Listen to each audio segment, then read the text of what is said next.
Hello, this is Craig Camp, and welcome to Troon Talk, where we dig deeply into Demeter biodynamic and regenerative organic certified wine growing and farming at Troon Vineyard in Oregon's Applegate Valley. This is meant to be a podcast for those that aspire to, as the Regenerative Organic Alliance says, farm like the world depends on it. These interviews will be focused on our work here at Troon Vineyard, but will also include the work of other farmers committed to regenerative agriculture. And now for today's interview.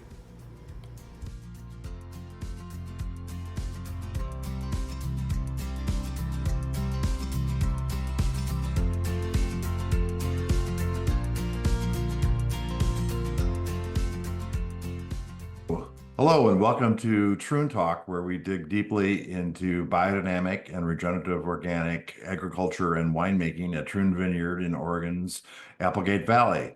Joining us today are our Director of Agriculture, Garett Long. Hello, Garett. Hello, thank you again. And our very, very special guest from Demeter, USA, our Director of Certification, off in Nebraska right now, where he lives, is Evrett Lunquist. Welcome, Evrett. Thank you. Great to be here. So could you tell us a little bit about your background and how you ended up being a biodynamic farmer in Nebraska? Well, that's a complex multiple answer question. How I became a biodynamic farmer started with my initial look into agriculture. I was studying in college and just kind of started figuring out over time that I wanted to be a farmer. Had lots. I started out wanting to fly airplanes for Northwest Airlines, which is now United, but decided to, as a neighbor said, you started out in the skies and then now you're on the ground, so it's a lot of this polarity that you find in biodynamics. So that's really interesting. But I just happened across biodynamics when I was studying agriculture in Minnesota. That's where my original childhood home was. And I compared two farms.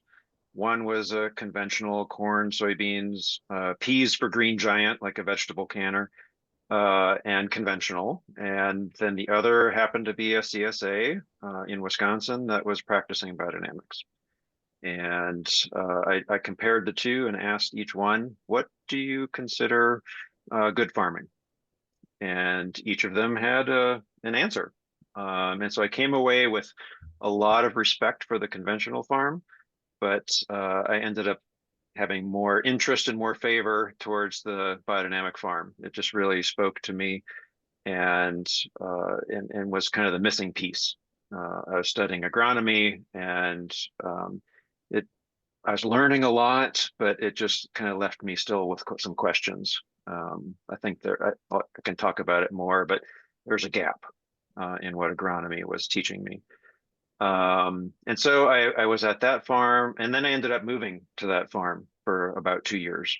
And then, life happens, and then you meet somebody special in your life. And my wife is originally from Omaha, Nebraska, and then we ended up settling then down in just outside of Lincoln, Nebraska.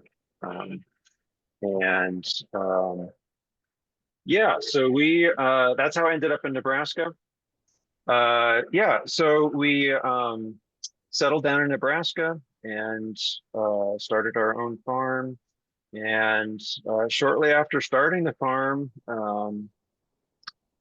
we got certified organic, certified biodynamic as soon as we could.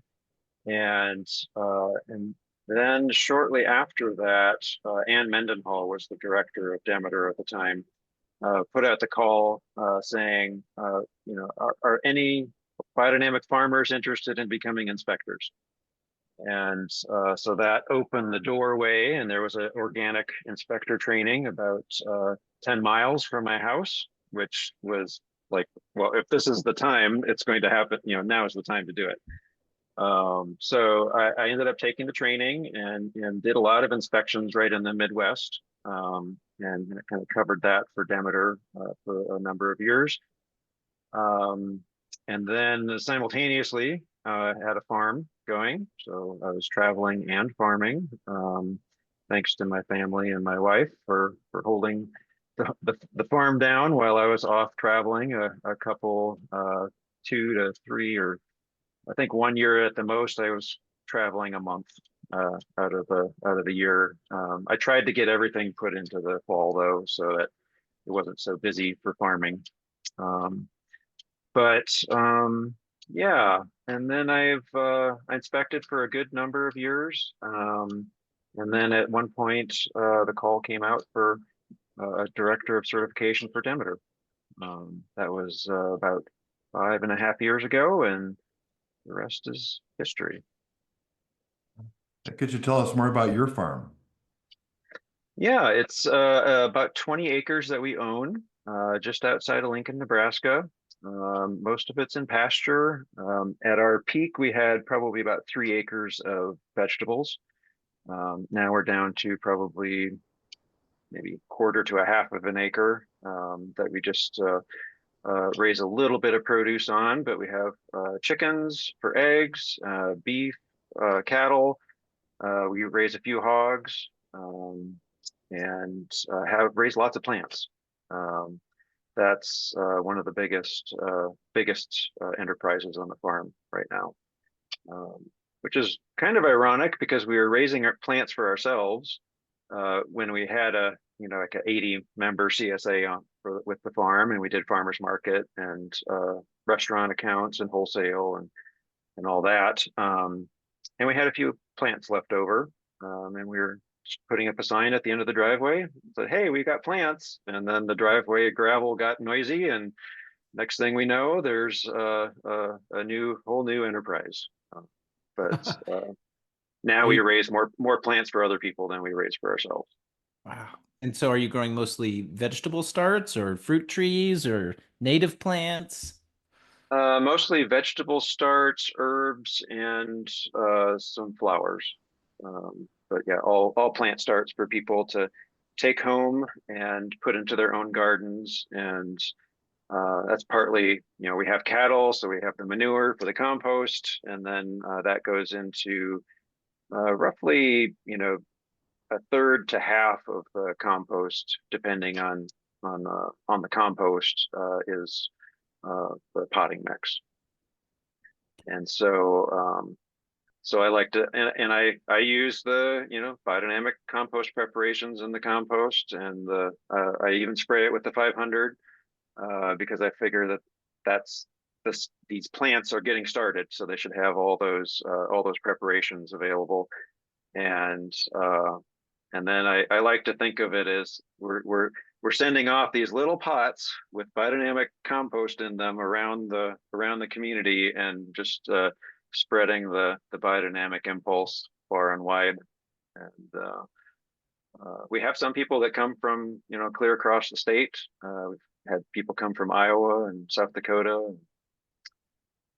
They know So the it's really difference.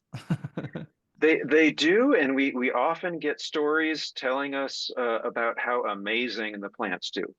Like they've had experience before. Like they go to Walmart or Costco or Walgreens or Ace or something like that and get plants there, and then see the result, and then they come to our place and buy our plants and see the result, and consistently, and then they come back again and again. It's like, your plants do amazing. Um, so I like to think it's the biodynamic influence here. I think that's something that's interesting to note that probably a lot of people don't think about. Biodynamics is this holistic approach to farming. And even when you're working with containerized plants, little baby plants in trays or cells or little pots, the way that you make your potting soil blend, the inclusion of your preparations, the biodynamic preparations, inclusion of manure-based compost from your farm, that's a very different blend according to, let's say the conventional farmer who has all the best practices from the local university, and the soil mix that they have has the little, BBs of fertilizer, and it Mhm. has, peat moss that was maybe unsustainably harvested from some northern region. and then all the inclusion of all of these other, synthetic ingredients. And that is, that's what you'll find in the majority of garden centers across the country is that kind of synthetic based potting mix. But it's a requirement of biodynamic farms, and obviously what you're doing on your farm is to use as many ingredients as you can source from the farm, namely your compost and your preparations that you're making there. And then you do have to import small amounts of other potting mix, like you said, to add that good drainage and that good texture to the soil, right? Yep. Yep. Yeah. Straight compost doesn't work. Right. Right. That's an experiential tidbit there. So what would you say, Everett, sorry, to get into kind of like the science behind, if you get this comment and you get this sort of anecdotal evidence that plants that get a start in potting soil that was prepared with the preparations and lovingly tended to, these plants get a really great start. What do you think a scientist would say about the difference between that potting mix that you made and the start that those plants get versus the ones that get a start in conventional soil? Well, early in my learning about biodynamics, I went to the Michael Fields Agricultural Institute. They had a 2-week intensive training, and Bruce Blevins was one of the guys that was kind of, and Walter Goldstein were the instructors. And Bruce said, it's really important how your plants get started, because if you're not treating those little babies the way the best possible way, then you're going to be transplanting these plants into your garden, but it's going to be like moving in juvenile delinquents. Like they don't know how to act, they don't know how to be, in the soil, and I think that's really true. I mean, we've seen now like organic seed breeding is going on, and now it's shown that conventional varieties are bred and raised in conditions that are chemically fertilized. And so those plants are being bred and raised in those environments, and that's what they learn. That's how they exist. When you're talking about organic or biodynamic, now you've got a whole new set of conditions that those plants need. Now there's a biological communication that needs to happen between the plant and the soil, and those varieties conventionally raised don't have they aren't multilingual. They know how to speak chemical, they don't know how to speak biological. Yeah. And so to me, I think with biodynamic, it's the same way. And I think I'm really intrigued. Walter Goldstein's been doing some research with corn, and corn hybrids, and raised in biodynamic conditions. And what I've seen of his work, it's absolutely amazing. I mean, he's showing a side by side of pictures of, here's the conventional corn under a microscope, and you can see the vascular structures of the plant, and it's just liquid moving inside of the vessels, basically. And then he shows the biodynamic cornbread plant, and it is full of microbes. Like it's like a super highway going in these vascular systems of the plant. I mean, that is just like blows my mind. That those plants are completely different from one to the other. So I think it's really important how those plants get a start, and I think that's what people experience in our plants. And we've heard that with we used to do farmers market for 25 years, and would sell a bunch of produce and plants, and we got the same stories all the time. It's anecdotal. We didn't do research, but you stand at a booth for 25 years and you have people come up to you and say, your produce is just amazing. And they buy some produce from somebody else and they put it in the fridge, and they bought some lettuce from us and they put it in the fridge. They can't eat our stuff fast enough. They just they're attracted to it. And then if they do keep it around, like, oh, I forgot it in the crisper drawer. And then somebody was like, somebody was telling us a month later they found the lettuce in the crisper drawer, and they thought, oh, it's just going to be worthless. And it's like, it was fine. And so you hear enough of those stories, and it just there's it may to a scientist, it may be anecdotal, but it's only anecdotal because it hasn't been, scientifically, the rigor of the scientific method hasn't been applied to it. Yeah. Yeah, I agree. So I'll ask a big question now, Everett. If you could, what is Demeter and Demeter certification? Yeah, so Demeter Association, or sometimes called Demeter USA, is the certifier of biodynamic agriculture, food processing, compost production, commercial compost production, and textiles in the United States. We are part of a global federation called the Biodynamic Federation, Demeter International. And the biodynamic standards then are set out of that kind of that federation type impulse in the world. So member countries with certifiers, and then like the Biodynamic Association, for instance, now is a member of the federation, and there's biodynamic associations around the world that are a part of the federation, and so everybody gets together in what's called the members assembly, and the global community sets the international biodynamic standard, and so that's what those standards are, what the U.S. standard is based on. There's a few nuances, especially with wine, that are unique from the global standards, but by and large, the U.S. standards match the federal or the international standard. And so, yes, we're the certifier in the United States, and we have a very similar process for certification that organic does. So we have an application process. We review the application. We'll send out inspectors on site, and then we make a certification decision on whether the farm is certified at the end of the day. The standards are divided into farm and processing, and then there's a labeling standard for products. There's also a commercial compost standard, and a beekeeping standard. And all those can be found on our homepage on the website.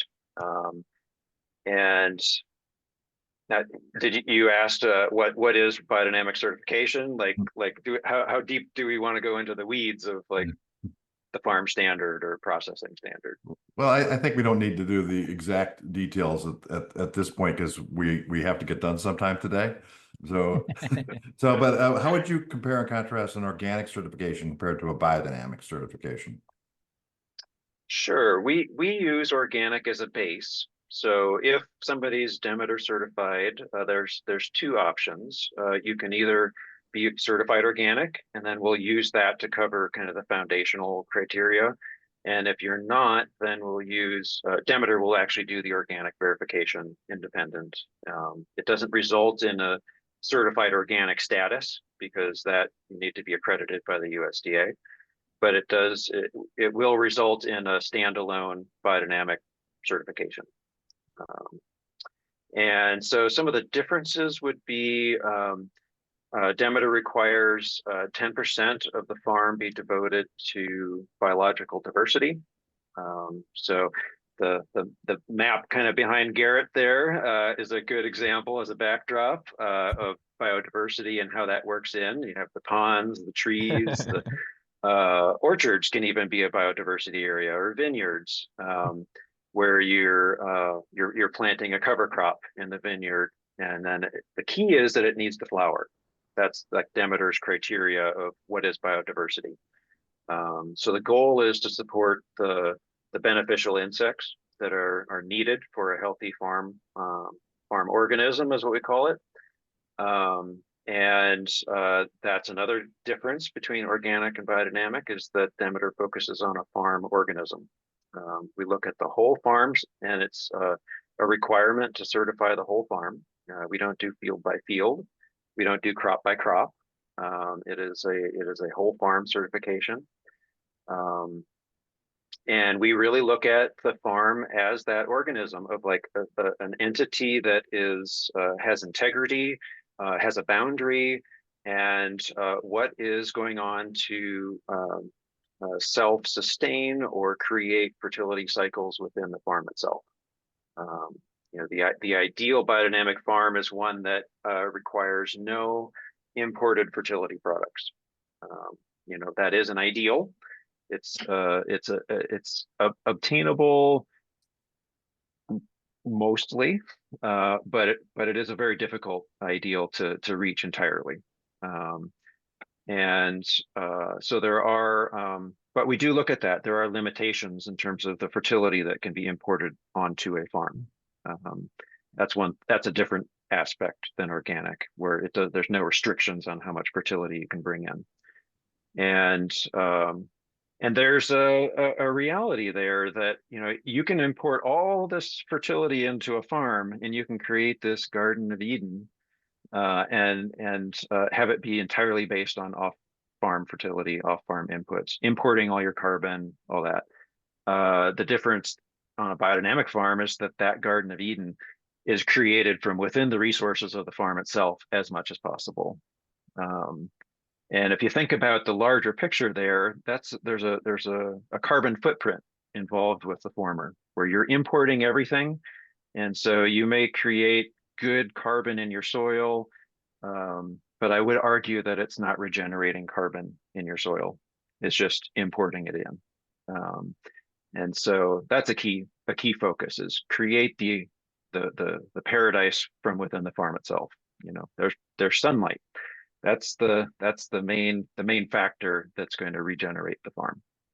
Livestock integration is another requirement. It's not always a possibility. People don't have the husbandry skills. People don't have the land base. People don't have a person there to actually be there on the farm and watch over the livestock. But we do have creative ways of integrating livestock where people can bring in guest animals from somebody else's farm, and so you still get that animal impact, that animal influence on the soil, which is, if you're thinking about ecosystems or organisms, every ecosystem in the world has some livestock component to it, whether it's a desert, whether it's an ocean, Antarctica, the prairies, the forests, there's always an animal component. And so this interaction between soil and animals is really critical. Use of the biodynamic preparations is another requirement with biodynamic certification. And those are probably one of the more difficult things to explain to people, of like, how do you understand what those are? But it is a requirement. The compost preparations need to be applied. The field sprays need to be applied. And yeah. And then, so that's on the farm side. And then on the processing side, organic has one processing standard, and that applies to everything that gets processed. The biodynamic processing standard has different category. There's a general category that applies to everything, but then there's a section for each food group, because it's recognizing that biodynamic food, one thing that is different than kind of the conventional wisdom is that the food has living vitality, and there are ways to preserve that, and then there are ways that can destroy that. And microwave ovens, for example, would be a good way to destroy the living vitality in the foods. So biodynamic processing standard, no microwave ovens. That's not an option. But each type of product has its own uniqueness that needs special care. Gentle processing is the way we word it in the standard, to preserve the vitality of those foods, in the products. So each type. So there's wine, there's spirits, there's vegetables, there's grains, flours, herbs. There's a cosmetic standard. There's a textile standard, and the So trying to think. Yeah. Well, as a practicing biodynamic farmer, I think it's one of the most misunderstood types of farming out there. I think if you came to Troon and you pulled into the parking area and looked around, I don't know if there's anything that would say, "Oh, this is biodynamic," other than the fact that it's perhaps greener and shaggier than a lot of other farms. It doesn't have the bare dirt. But Right. both you and Garrett came with an academic and scientific background. And how Mhm. does that background affect both of your approaches and understanding of biodynamics? Mm. Right. Well, to me, my academics was very much steeped in the scientific method. Studying agronomy, studying food science, and it's often said that biodynamics is pseudoscience, and and to me, that's a misunderstanding of what the scientific method is. The scientific method is you have a hypothesis, you create, this theory, and then you apply a methodology to verify what you think is like, cause and effect. Um, the source, I think where it becomes pseudoscience for biodynamics is that Rudolf Steiner, the initial lecturer, the founder, the lecturer that founded the biodynamic method, um, didn't stop at applying this a science to the agronomy. He actually was wanting to apply a science to where do these hypotheses come from. There's an inspiration that a scientist has, and they're not ridiculed as being pseudoscientific because they had an inspiration and they want to go check it out. But they don't necessarily talk about the inspiration. They just develop their hypothesis and do the testing. But Steiner was the same way. I mean, he gave these lectures, and sometimes they sound really really far out, and it's focusing on how he came to those inspirations, and but he was very clear. Don't just trust me. Don't just believe it because I'm saying it. Go out there and test it out, and make and verify that it works. Um, Which is, like you said, the beginning of every scientific method is a hypothesis, right? It's a conjecture about maybe how something works or what the relationship might be.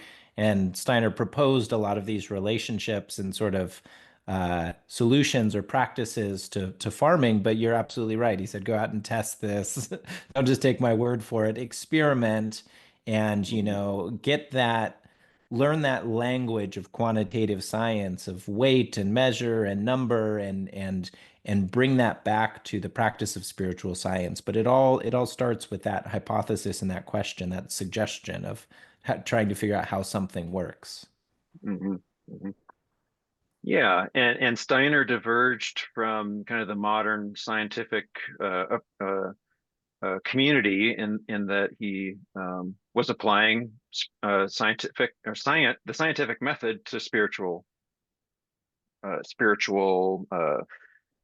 occurrences or spiritual ideas. One thing that I think is very important to understand with Steiner is different terminologies. Yeah. So, when we're saying spiritual, oftentimes I find people have this understanding of religion, and they're synonymous. There's no difference. With Steiner, they were very different. Um, the having a thought to Steiner was a spiritual experience, was a spiritual activity. Having a conversation is a spiritual uh, example. Um, from my perspective, my understanding is that religion would be the recognition of the spiritual in the world. So it comes down to a Christian practice or a Jewish practice or a Muslim or a Hindu or all these different religious practices is about recognizing the spiritual in the world, and that's where there should be that freedom. People should be able to have their own relationship with the spiritual in the world, which That's a modern day phrase. That's a modern day experience. It used to be that in the old days, the church and the Pope, and well, maybe edit that part out. That would be controversial. Um, yeah, so in the old days, the religious awareness came from a centralized person or organization, and that was the masses' experience of religion. It was kind of something that was handed down. And then, Luther came into the picture and put his decree on the door of the Catholic Church and said, you can have your own relationship with your spiritual creator. And so there's just been this progression over through humanity's time of different relationships with religion. But that's a key difference between spiritual and religious in from Steiner's perspective. Yeah. I see one important role as a scientist, having come from a scientific background, studied soil science at UC Davis. I also faced a lot of skepticism during my couple of years there. Skepticism from faculty, from staff, from other researchers who considered biodynamics to be no different from an organic treatment. They said, it's the same. You're going to get the same results. Like, there's no use testing biodynamic separate from organic. Just do your conventional test and do your, organic or biodynamic tests, whatever you want to call it. But that was the skepticism that didn't see it as any different. I think their thought, to maybe paraphrase the skepticism, was around, what difference does it make to add these minuscule little amounts of these preparations to the soil? What is that going to really do? And I think it's our job as scientists and as researchers to tease that out, to ask that question.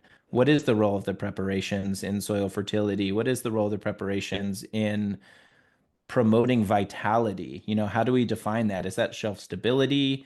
Is that a plant's resistance to pest or disease and its ability to support, some sort of outside attack? Is it nutrient content, which we can measure in plants? It's I think our role as scientists to really bear that out and to ask the questions. And something that I'm really interested in terms of the future of biodynamic research is developing better questions to get at questions like what are the role of the preparations. And I also feel that there may be, as there was in Steiner's time, a need for development of either novel scientific instrumentation or testing methods. Steiner proposed qualitative test methods like sensitive crystallization or chromatography, or these sort of more pictorial qualitative measures, which modern science and your universities, worldwide, are not necessarily adhering or that are as interested in this qualitative approach to testing hypotheses as Steiner was. And so I think, I reflect on where science holistically, defined here, where that was 100 years ago when Steiner was lecturing. If this is 1924, for example, the best optics in the world, the best microscopes in the world could barely see microorganisms, let alone define them or understand what their role in soil health or plant resistance or vitality might be. And now, fast forward 100 years later, and we can sequence all of these microbes and we can look at their DNA and we can understand a horizontal gene transfer between different microorganisms. And we just have a much better understanding of biology. Whereas, there was not an awareness in the early 20th century of the role, or let alone really barely the existence of microorganisms. And so I think, you're right to talk about the importance of language. And I just want to also call attention to just where we were at in terms of our scientific understanding of agriculture at the time. There wasn't, prior to the early 20th century, the existence of any sort of synthetic fertilizer. It was the Haber-Bosch process that came about in Germany to invent synthetic nitrogen, to pull nitrogen out of the atmosphere and use a lot of energy and pressure and heat to convert that into ammonium and nitrate, which we now understand to be commonly used nitrogen fertilizers globally. And prior Mhm. to that time period, it just didn't exist. So anyway, I think it's important to focus on language and it's important to focus on those questions. And as we seek to better understand biodynamics, that we're developing whole new models of language. And I think that's something that biodynamics really presents an opportunity to dig into. Yes, I mean, Steiner made it clear that he meant the lectures as a starting point, and then we were supposed to go out and research and learn. And there's so much more we know now about energy and the way it works in the soils and things like mycorrhizal systems. Everett, how do you see that affecting moving biodynamics forward? Yeah. Well, first off, one thing I want to share, like, what are the odds? I did some traveling in what's now Poland, where the lectures were originally given, in Kauberwitz, Germany at the time, but now it's Kauberwice, Poland. And where Steiner gave the lectures was just about a 20-minute train ride from it's now Wrocław, but it used to be Breslau. And that's where the synthetic nitrogen was actually birthed, was where, like just miles away from where Steiner gave his agriculture lectures. And it's like, what are the odds? And but yeah, I think that difference in language is really an important thing, because one thing, like in the lecture, Steiner was talking about adding this stinging nettle compost preparation to your pile, and he talked about it as giving your manure more intelligence, Hmm. and then applying that compost to your soil, and then bringing more intelligence to your soil. And I remember first learning about biodynamics, and I thought, this is weird. Like, this is puzzle. I don't get it.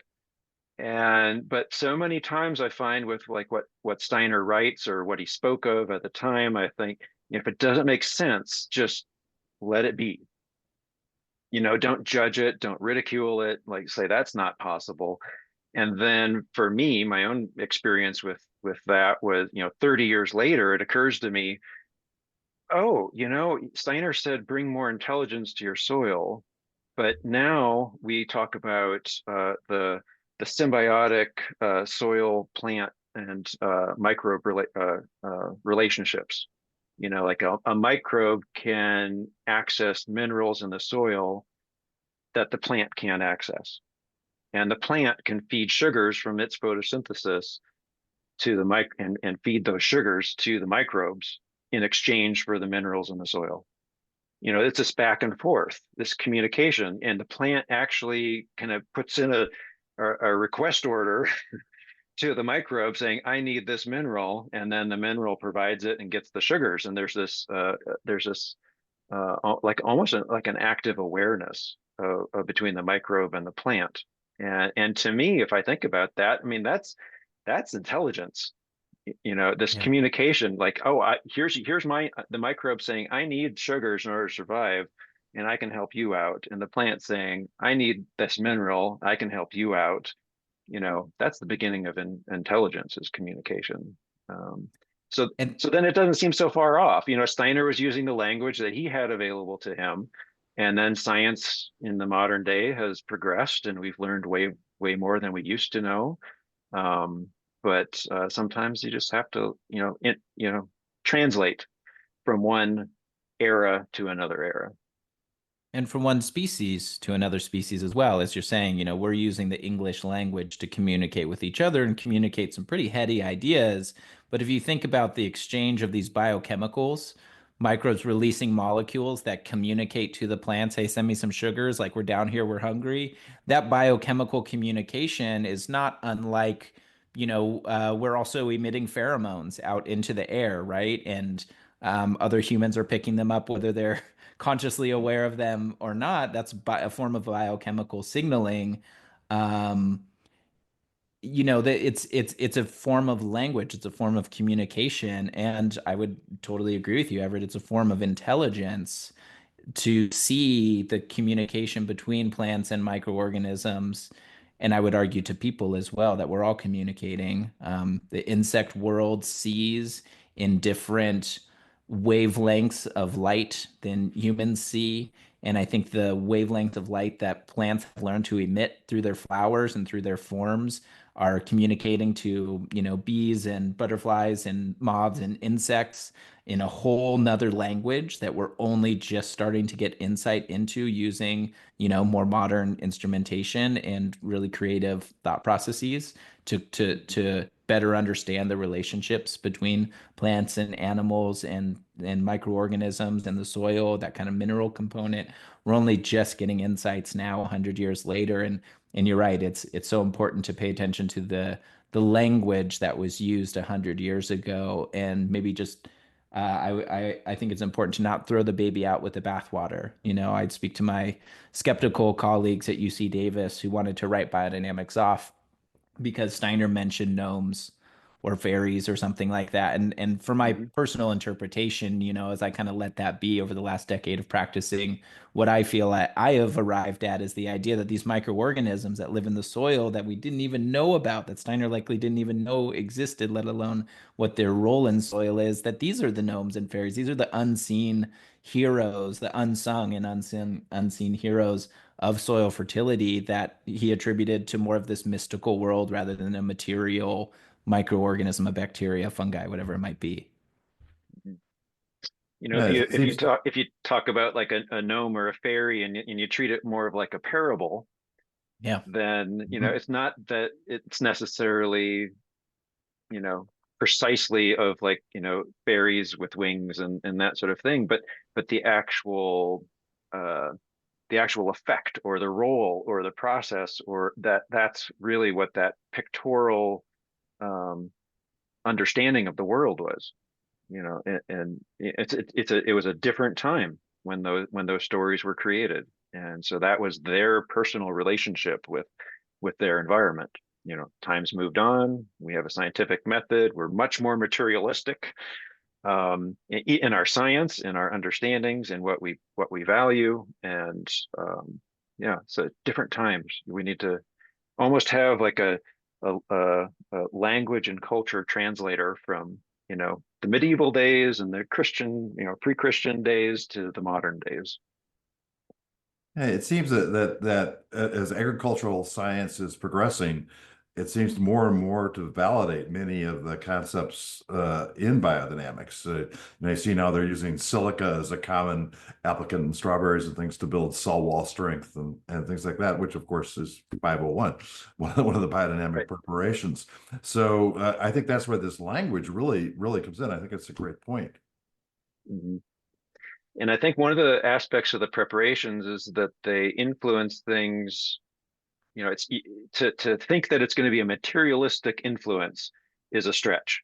It's not completely out of the realm. Like corn manure, for example, the 500 preparation, that's applied at a quarter cup per acre. That's at a rate that is lower than some of the new modern day herbicides. And we don't question that the herbicides are having an effect. You can Right. go out there and see that. Yet the biodynamic preparations do ask someone to appreciate that maybe there's more to it than just the materialism. Mhm. If you start talking about human interactions, then you have, yes, there's physical interaction that you can have with people, but there's also an emotional interaction. And where how does that translate into effects? A very small influence can result in a very huge impact.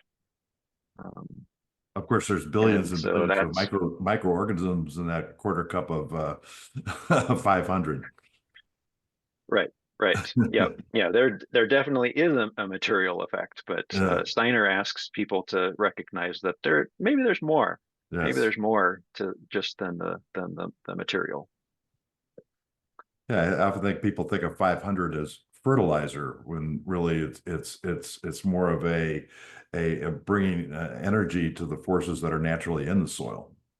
Mhm.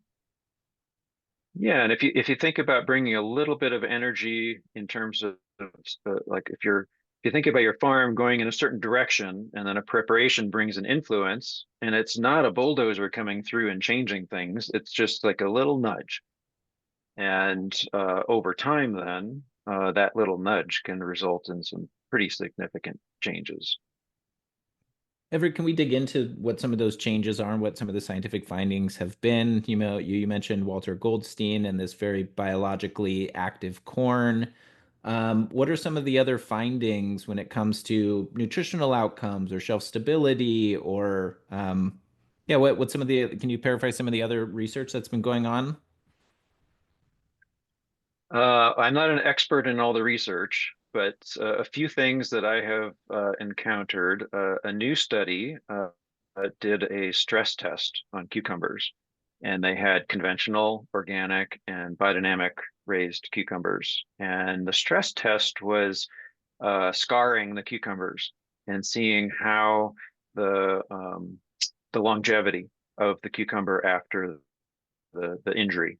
And the study clearly showed that the conventional cucumbers succumbed to the injury much quicker than the organic, and the biodynamic succumbed to the injury much later than the organic. So, uh, and I think that is when I saw that study, I was like, yes, that's it. That I've been saying it for a long time now that biodynamics is about food vitality.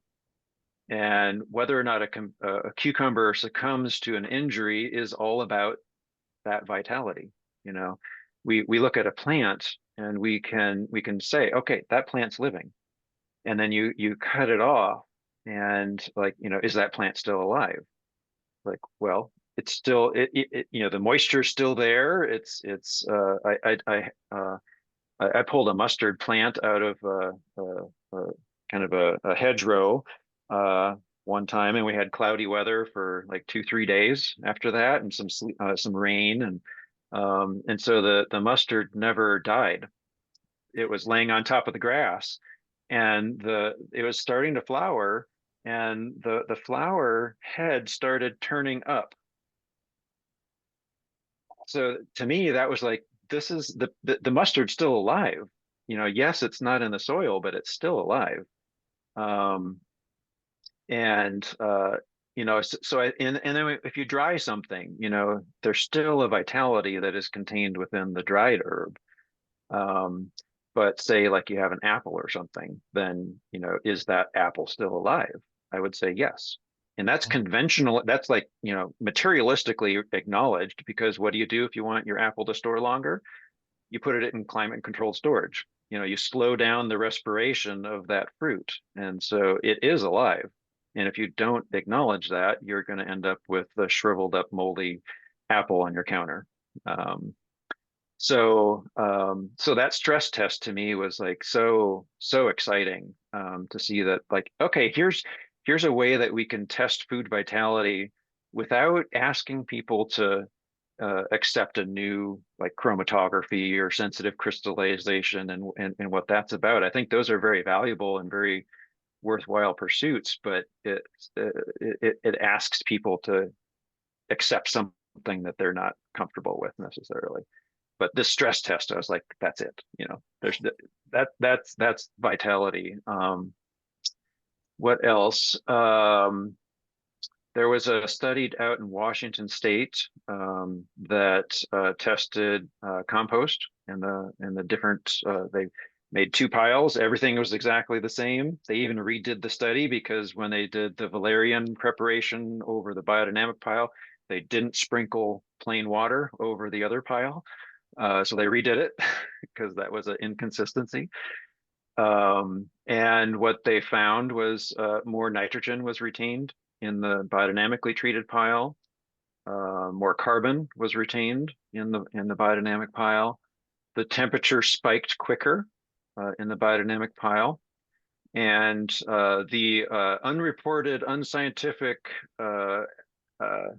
story I heard from the researcher was that the fox preferred the biodynamic pile as well to lay on, as opposed to the non-biodynamic pile. And so I think, people talk about not appreciating like these preparations and that they're going to have an impact on the compost, but it's scientifically proven that they do have an influence.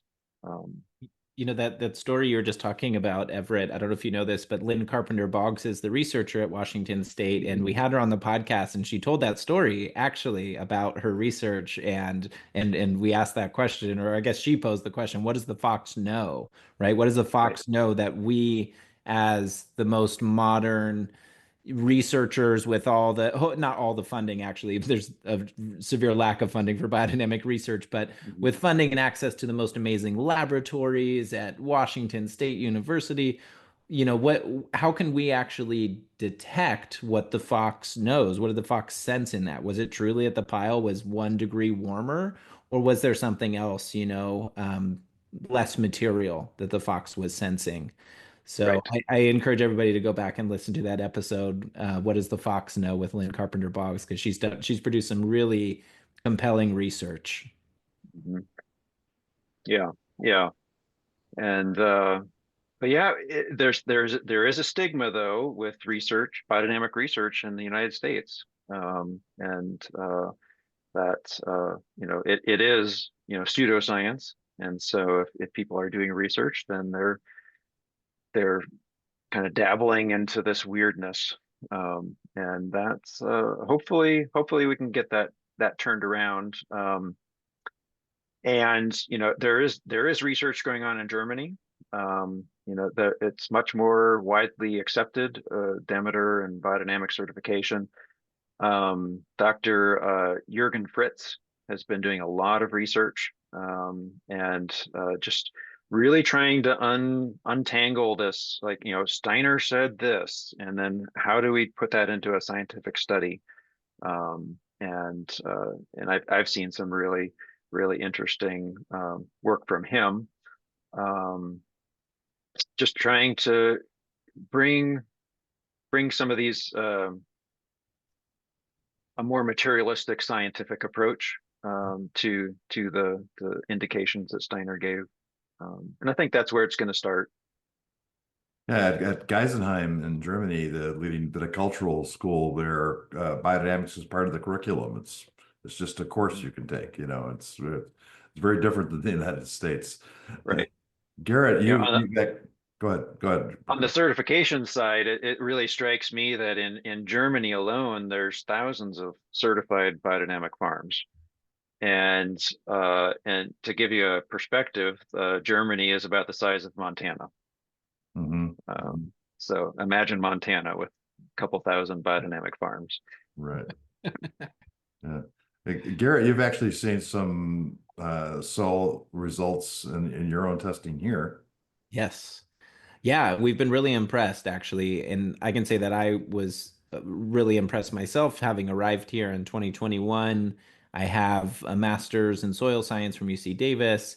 And what I did in the first year that I was here, the first full season in 2022, was I went back to some soil pits that were dug in 2018 when Troon was purchased by new owners, and y'all hired a incredible soil scientist named Dr. Paul Anamosa, who's based in Napa, and he and his colleagues came out here to Troon and dug about one soil pit per acre. About 75 pits were examined. The soil was taken to the laboratory, and both qualitative, quantitative measures of all kinds of metrics of soil health that was really centered on planning the replanting project.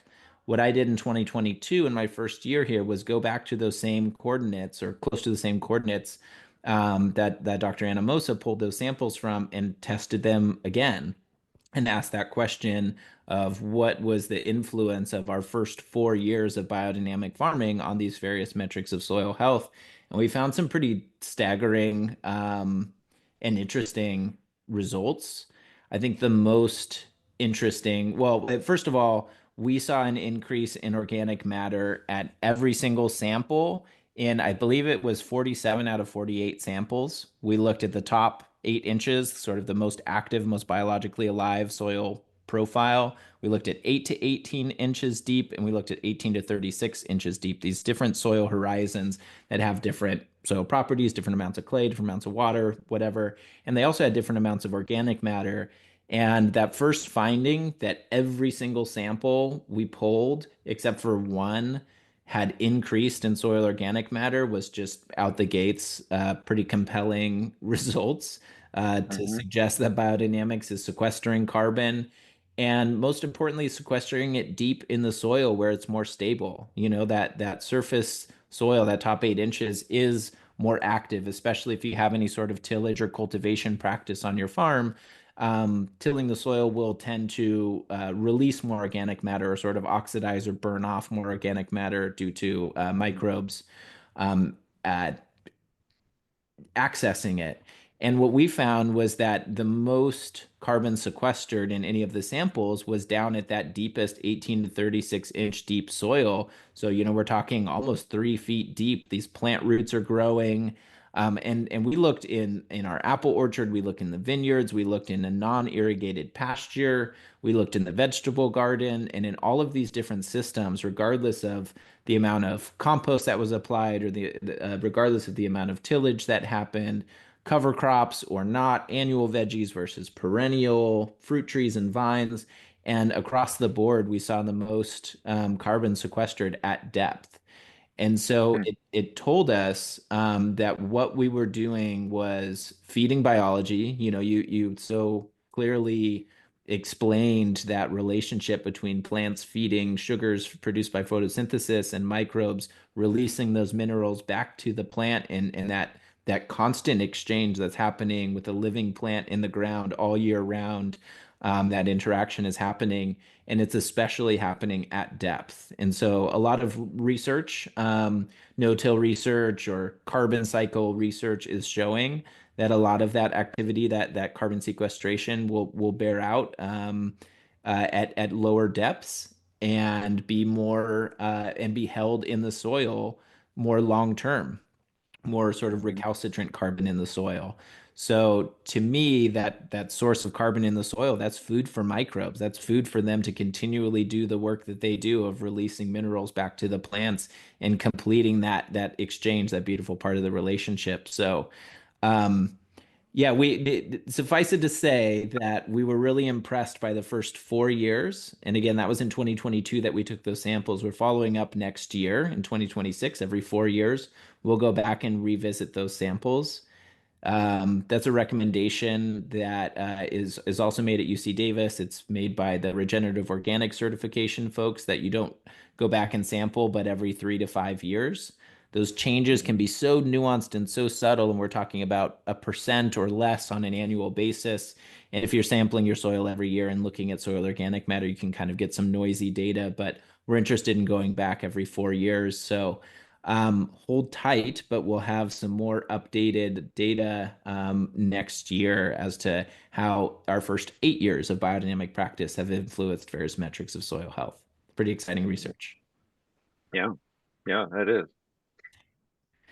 And I would add, you know, that I often tell people that, you know, the proof is in the pudding. You know, people as skeptics or people, not even skeptics, even people who are totally open to experiencing vitality. You know, Craig talked about earlier, you come onto the to our farm, you might not know that it's biodynamic, but you might feel that there's more insect life buzzing around you, or you might hear more diversity of birds while you're sitting out in the garden tasting wine, or you might notice something about the wine and the living quality of the wine.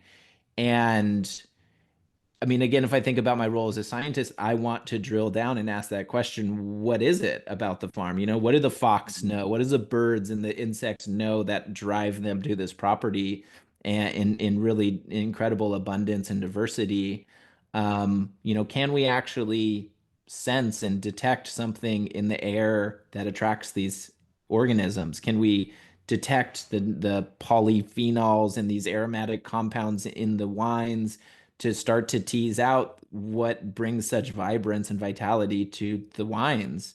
And, you know, there's that material approach and then there's a non-material approach. And I encourage people to sort of suspend their disbelief and just experience that glass of wine or experience what they feel in the tasting room garden, and you feel it when you go to a mature biodynamic farm. It's palpable for just about anybody who's paying attention. And I imagine, Everett, you've experienced some of that on your farm, and you're more than, what was it, 25 years you've been there tending that land? Yeah, yep, yep. Yeah, I would agree with that, and I would say that each person has their own experience of that vitality, of that sense of what's going on in a place.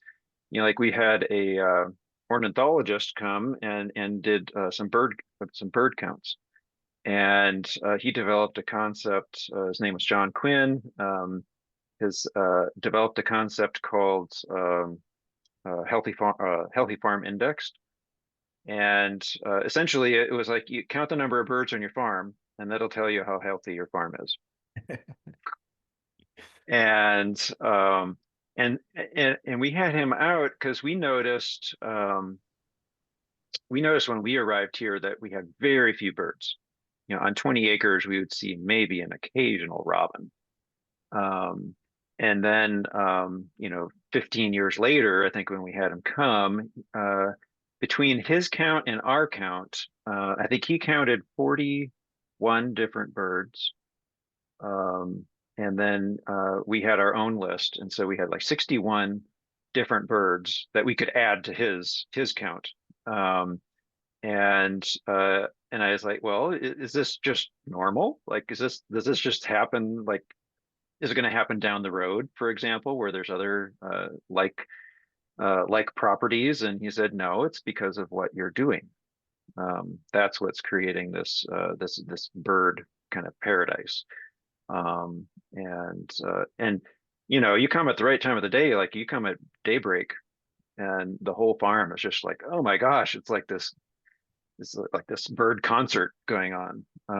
It's just absolutely noisy, you know, wakes you up in the morning, and that sort of experience. And so really, I mean, it just occurred to me that maybe like understanding what this palpable experience of what a biodynamic farm is, you might have to bring a sociologist and an anthropologist into the picture Mhm. to understand kind of like what is it that people are picking up on.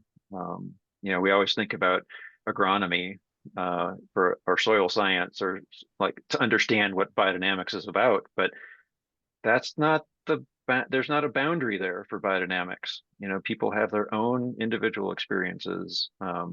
That's like there's just something there. Um, whether it's eating the food, whether it's smelling something, whether it's feeling the space of the farm and the healing that can come from visiting. Yeah, it's very it's a whole farm certification after all with Demeter.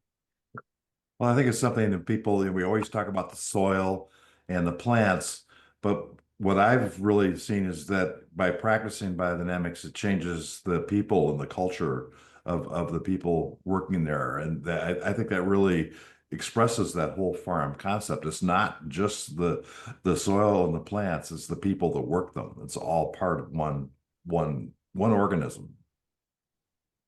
Yeah, if you consider your farm an organism, then the people are a part of the organism. And and so yeah, the it makes a lot of sense that Demeter added the social responsibility criteria to the standard. Um, that you have to take care of the plant and the animal and the human community. So we believe very much that certification is important. It's certainly the most effective way to communicate to the consumer what they're actually buying. What are your obviously you believe in certification as the director of certification. What do you think of the important elements of becoming certified? So there's a number of values and importances. So from my own experience, when I got certified back in the late 90s, there was very little awareness about biodynamics in Nebraska. There was one other farm that was about 50 miles from here.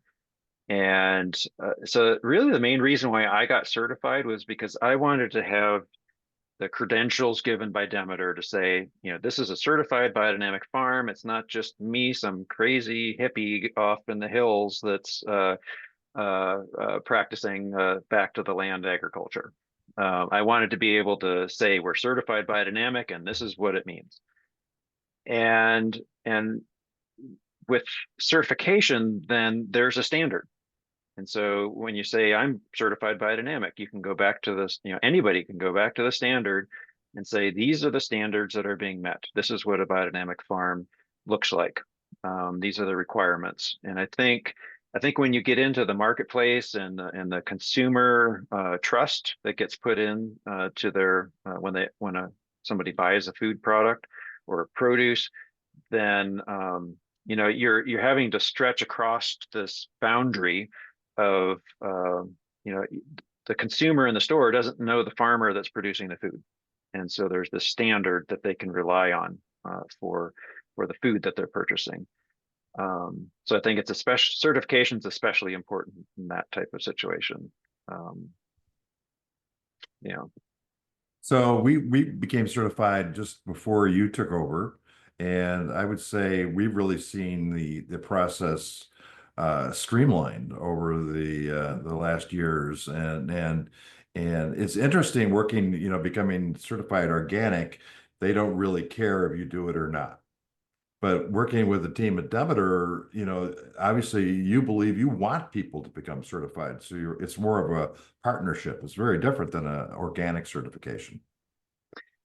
Yeah, and I'm glad to hear that it's been streamlined. I liked, when I took the job, I felt like I had a pretty good mix of experience. I'd been a certified organic farmer, biodynamic farmer for decades. I've also been an inspector and now working as the director of certification. So bringing all of those things together and really having like, you have to make it easier on the farmer and the processor that's applying for certification. So I'm glad to hear that. And then there is, like we still, as a certifier, don't want to consult. Like we don't want to, tell it you should be doing this. We do have a list of folks that we can send that are happy to consult and are aware of the Demeter standards. So we still have this kind of firewall between consulting and certification, but that's not to say that just educating the licensees or the certified farms and processors about the standards. That's something that a certifier should be doing, of educating about the standards. And so that's like the mission of Demeter is to help people farm successfully using the biodynamic standards. And so there is still a lot of education that can happen as the certifier. And yes, we do want people to be certified, and we do want that consistency in the marketplace, so that when somebody buys a biodynamic product or produce, that they know what it is. There's going to be a quality and an integrity that can back that up. I think that's really where it comes is people actually experiencing biodynamic food. Then there's something that is attractive, something that brings them back, and something they want to bring into their life. No. Go ahead, Garrett. Well, yeah, speaking of that, I wanted to ask you about what biodynamics has brought into your life. You shared with us recently that I think a moment of pride is that you've been raising cattle on your land for 25 years and you're now sourcing your first cow horns from your farm. Cow horns are used, hopefully buried on every biodynamic farm out there. We have about 60 or 70 of them buried out here in a pit we prepared that we'll use on our 100-acre farm. So quite a few cow horns are used, and after being a practitioner for more than 2 decades, you proudly told us the other day that you've sourced your first cow horns from your farm. What has your journey and your experience with biodynamics brought into your life? Yeah. Boy, that's a hard nutshell to provide. but it does give you a longer term perspective. Like having those cattle on the farm. I mean, you have your cattle. We started out with some Jerseys. We've brought in like a low line Angus, a Murray Grey, a Hereford. Now we've got a Devon, a brown Devon. Um, and so bringing horned genetics into the herd has proven to be a little bit of a challenge because Jerseys have horns, but then some of these other ones don't necessarily have horns. So trying to select for that and have that goal in mind for this long.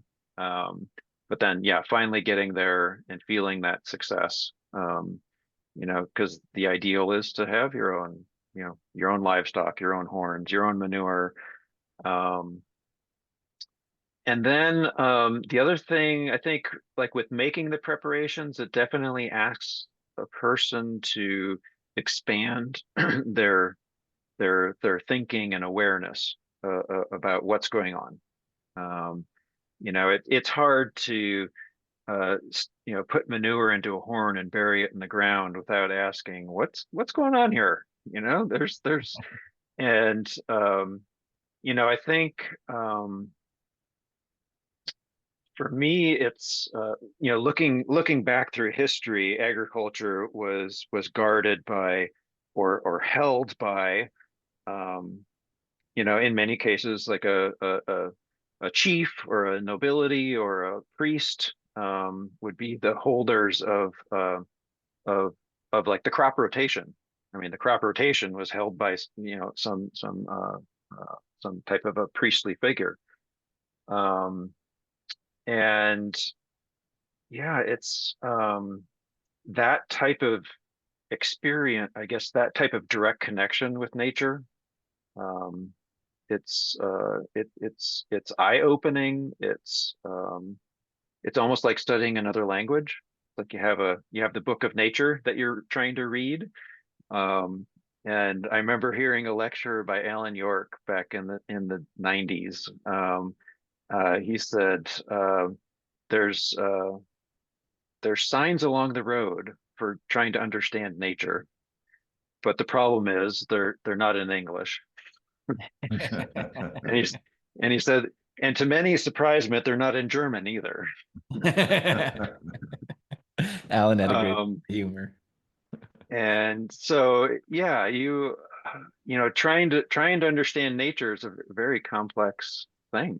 And in history, it's been held by, secret societies or religious sects or, yeah. And now here we are, farmers, every day out there trying to figure it all out and work with scientists and work with some, unusual blend of lunar calendars and farmers' almanacs and biodynamic calendars and things like that. So, Yeah, I forget who said this, but they said biodynamics is respecting what you don't know. yeah, yeah, yeah. And it's recognizing the wisdom in nature. The intelligence, maybe the There intelligence maybe of nature. even the intelligence of nature. Yeah. Yeah. Yeah. That's a great way of thinking about it. Um, It's interesting in the wine business right now. A lot of the conventional wines are having sales issues and struggles, while the sales of organic and biodynamic wines are actually increasing in contrast to the rest of the market. So it seems to me these younger consumers now are very concerned, about the provenance of what they eat and what they drink. So I think the future of biodynamics seems very bright right now. The combination of modern agricultural science closing in on these things that we didn't understand, and the fact that these younger consumers care, I think that biodynamics has a very bright future. so I every now and then I like to just give myself a kind of a comparison or a benchmark. And so one time I was traveling overseas on an airplane, and you can get those, you have your meal served, and you get little bottle of wine that you could have on the plane. So I was like, okay, I'm going to try this, run of the mill conventional airline brand of wine. And it was very shallow, very like I would say almost rigid, or it was very harsh. Um, and then I think about biodynamic wine that I have tried, that it's very complex, it's robust, it's very dynamic, and then you know the success that biodynamics has had in the wine world um, is remarkable. Um, and the recognition, there's articles that are written about it. There's a fairly big following.